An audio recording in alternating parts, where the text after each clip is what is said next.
Hello, this is Akshay with another video here, and this time around we are gonna take on chemistry section.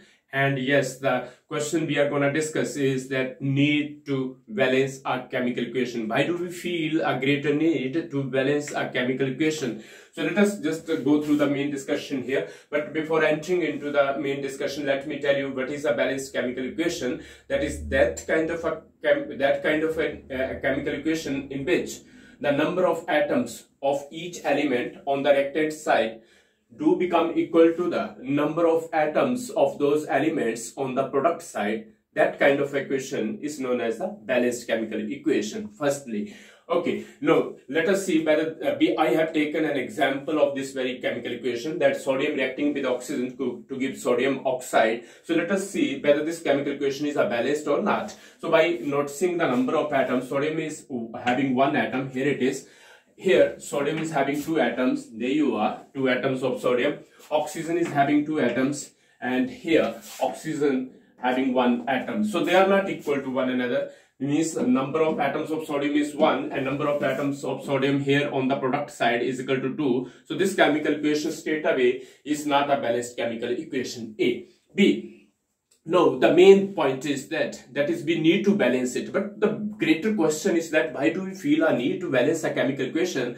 Because of the reason that so that a chemical equation must obey the most fundamental law called law of conservation of mass.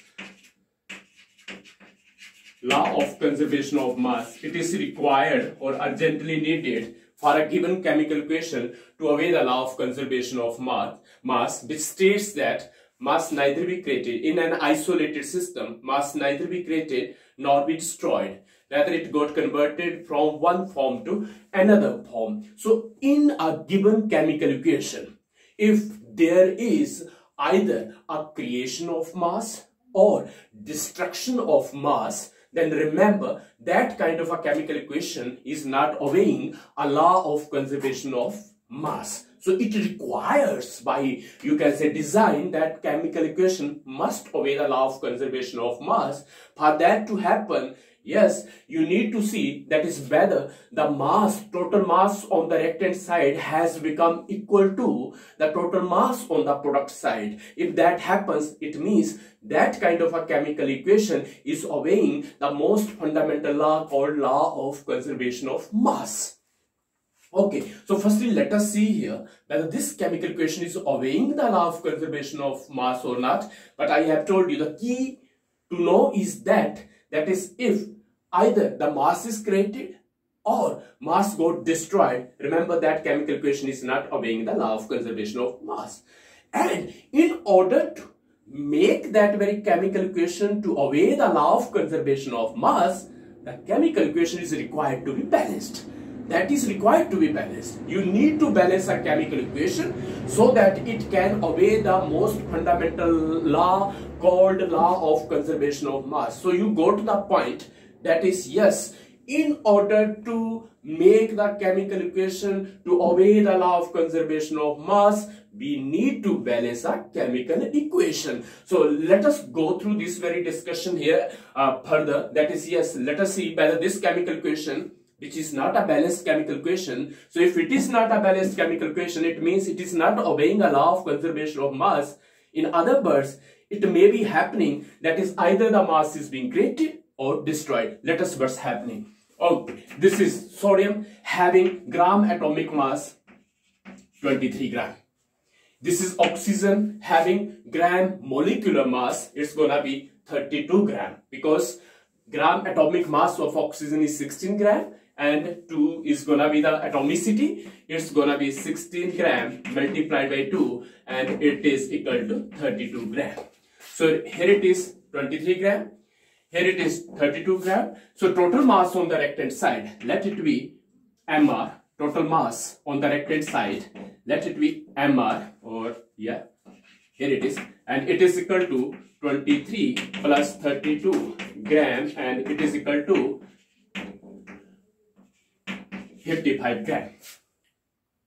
Okay, so that is the mass on the right-hand side. Let us see What's the total mass on the product side? So this is a molecule. We need to find out the gram molecular mass here. And what's the gram molecular mass gonna be? That is sodium. As you know, gram atomic mass is 23 gram. Here it is 23 gram. And it's gonna be multiplied by the number of atoms sodium have got. That is 2 plus. It is oxygen having gram atomic mass is equal to 16 gram and number of atoms present is 1. That's how you are gonna find out gram molecular mass. And it comes out to be 46 gram. Here it is. And it is 16 gram. And in totality, it's gonna be, yes, 62 gram. And that is total mass of the product side. Okay, you can see here, this is 55 gram and this is 62 gram. It means that is, we know since 55 gram is not equal to 62 gram. Okay, that shows the mass during this very transformation. When sodium reacting with oxygen was giving you sodium oxide, during this very transformation, mass has got created because it is 62 gram. It means how much more it is? It is plus 7 gram. So 7 gram more mass being created, and it is running against the law of conservation of mass, which states that mass neither be created nor be destroyed during that kind of a transformation. But it's not happening. Rather, mass has created, and it means this chemical equation is not obeying the law of conservation of mass, and that's why this chemical equation is not a balanced chemical equation. Now, what to do? In order to make this very chemical equation, you can say that is or make this chemical equation to obey the law of conservation of mass, we need to balance this chemical equation. So that's why in order to make a given chemical equation to obey the most fundamental law of conservation of mass, we need to urgently balance a given chemical equation. So let us balance it. So let us see how to balance this very chemical equation. We are going to move further, and thereafter we will find out the total mass just to see that whether it is obeying law of conservation of mass. Here it is, number of atoms of oxygen, it is 2, and here it is only 1. So it's gonna be multiplied by 2. So I am just wiping it, you can write it again, yeah. Here it's sodium plus oxygen to give you sodium oxide and A2O. Oxygen, number of atoms of oxygen, here it is only 1. You are gonna multiply it by 2. Okay, and how many atoms of sodium become 4? And you are multiplying it by 4. Now this chemical equation is a balanced chemical equation. Number of atoms of sodium equal to number of atoms sodium, and number of atoms of oxygen has become equal to number of atoms of oxygen on the product side. Okay, let me write on the physical states here. It is solid, it is in gaseous state, and it is solid. Now we are gonna see here just to check. Now we have balanced this very chemical equation, and we have just learnt a bit earlier that is, in order to make a chemical equation to obey the law of conservation of mass, we require to balance a given chemical equation. And now we have just balanced a chemical equation. By balancing a chemical equation, we make a chemical equation to obey the law of conservation of mass, and that's how we are going to proceed further, just to check whether this chemical equation has obeyed the law of conservation of mass or not. You know that is, it is 4 multiplied by sodium. Gram atomic mass is 23 gram, and it comes out to be 92 gram. Here it is. Now here oxygen 2, it is gram atomic mass is 16 gram is the gram atomic mass of oxygen, and number of atoms 2, and it is equal to 32 gram. So total mass here, the total mass on the reactant side, MR, it is equal to 92 plus 32 gram, and it comes out to be 124 gram. Here it is. Now move on to the product side. Here 2 is the multiplier here. So 2 is gonna multiply this very sodium atom, that is 2. Or now we are gonna find out the gram molecular mass on the product side here. and it is how much equal to, let it be the total mass on the product side, MP, and it is 2 into 2, 4 gram. Atomic mass of sodium is 23 gram, and it is going to be multiplied by 4 because sodium had 4 atoms. 2 into 2, 4, plus it is oxygen.